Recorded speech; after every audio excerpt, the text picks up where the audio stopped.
हमारे यहाँ पर ना, खासकर हरियाणा पंजाब में ऐसे नहीं बोलते कि खाना खा लो। ये पूछते नहीं है ऐसे कि खाना खा लो, ऐसे पूछते हैं रोटी खा ली। तो हर चीज में, हर तीनों टाइम, सुबह दोपहर शाम, तो ऐसे रोटी ही खाते हैं। सब्जियां बिल्कुल ही कम, और सब्जी अगर होती भी है तो आलू, आलू सब्जियों का राजा है। जैसे आलू मटर, आलू गोभी, आलू गाजर, हर चीज में आलू डलता है। और फिर चावल भी लंच में, रोटी चावल आलू, और फिर खाना खाने के बाद में शक्कर भी चाहिए।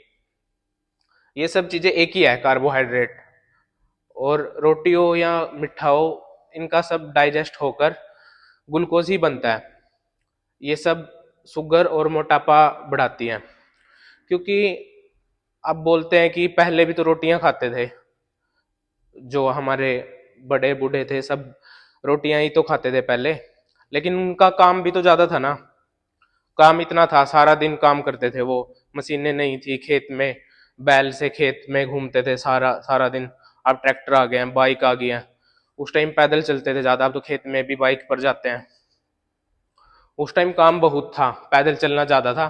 तो जो भी उनको एनर्जी की बल्कि और भी ज्यादा जरूरत होती थी, वो तो और भी रोटी खा सकते थे। और अब 3-4 सुबह, 3-4 दोपहर, 3-4 रात को, और फिर खा करके उसको बैठना। तो जैसे हम कार्बोहाइड्रेट खाएंगे सिंपल, ये एकदम से जाके ग्लूकोज बनेगा ना, इंसुलिन फिर उसको सेल्स में भेजेगा। और जब एनर्जी की इतनी जरूरत ही नहीं है, जैसे मान लो हम खा के लेट गए, तो एनर्जी की तो यूज नहीं हुई ना, तो वो फिर फैट में स्टोर होती है, जिससे मोटापा होता है। और बार बार ये प्रोसेस चलने से इंसुलिन रेजिस्टेंस आएगी। इंसुलिन बार बार काम करेगा ना, अगर मीठा खाते रहेंगे, ये चीजें खाते रहेंगे, तो उससे फिर वो फैट स्टोरेज होती है, और धीरे धीरे फिर शुगर में कन्वर्ट हो जाती है, डायबिटीज हो जाती है टाइप 2। तो ये सब चीजें रोकनी पड़ेगी हमको। और आपको पता है, माइंड भी ग्लूकोज यूज करता है। पहले लोग माइंड भी तो ज्यादा यूज करते थे, क्योंकि फोन नहीं था, कैलकुलेटर नहीं थे, कुछ भी। वो सब हिसाब किताब अपने आप करते थे, अपने दिमाग से करते थे। और अब ऐसे हो गया कि हर चीज फोन में, दिमाग का तो यूज ही नहीं है बिल्कुल भी। तो वो सारी ग्लूकोज ऐसे ही शरीर में जमा हो रही है। शुगर स्पाइक बोलते हैं ना, वो चीज होती है, शुगर स्पाइक हो रही है ज्यादा आजकल। और एक और भी बात है, पहले ना सिर्फ गेहूं की रोटियां नहीं थी, गेहूं तो इंपोर्ट होता था ना पहले अमेरिका से। तो उस टाइम गेहूं की रोटियां ओकेजनली बनती थी, कोई आता था तो तब बनती थी। वैसे ज्यादातर चना की रोटी खाते थे या बाजरा। तो वो थोड़े कॉम्प्लेक्स हो गए, उनमें चने में प्रोटीन भी ज्यादा है, तो उनकी रिक्वायरमेंट तो इससे पूरी हो रही है ना। और अब खा रहे हैं गेहूं की, ज्यादातर गेहूं की रोटी खा रहे हैं। और ये भी एक बहुत बड़ा रीजन है शुगर ज्यादा होने का इन दिनों। देखो, रोटी बुरी नहीं है, रोटी खाओ, लेकिन ये थोड़ी है कि उसमें सब्जी बिल्कुल नहीं है और पेट भरने के लिए।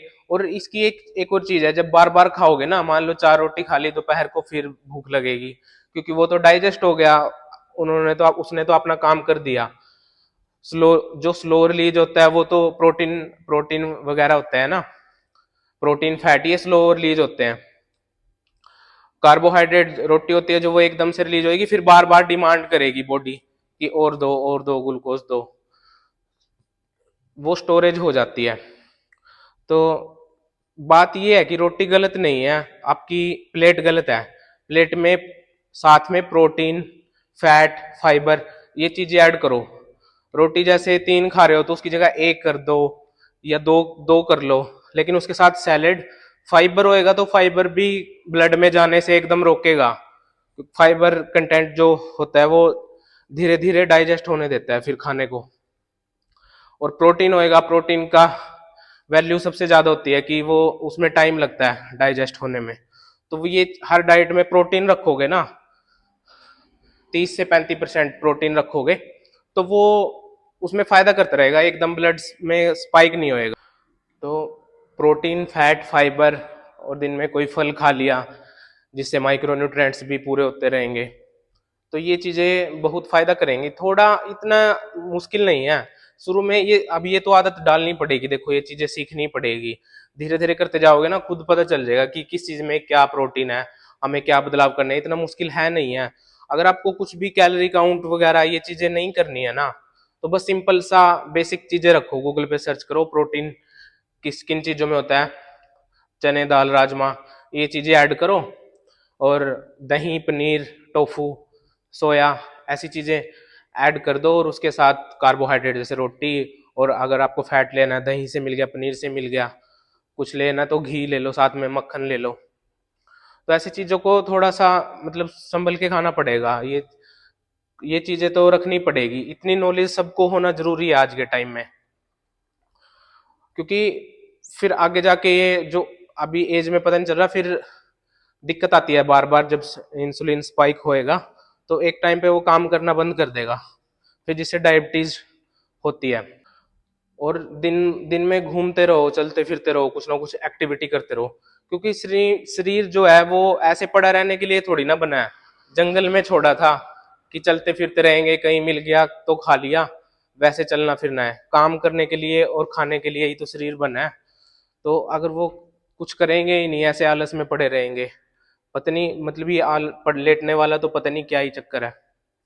तो ये सब चीजें दिक्कत कर रही है। मूवमेंट करो, जिस चीज के लिए शरीर बना है वो करो, टेंशन फ्री रहो, बिल्कुल भी स्ट्रेस मत लो। Thank you.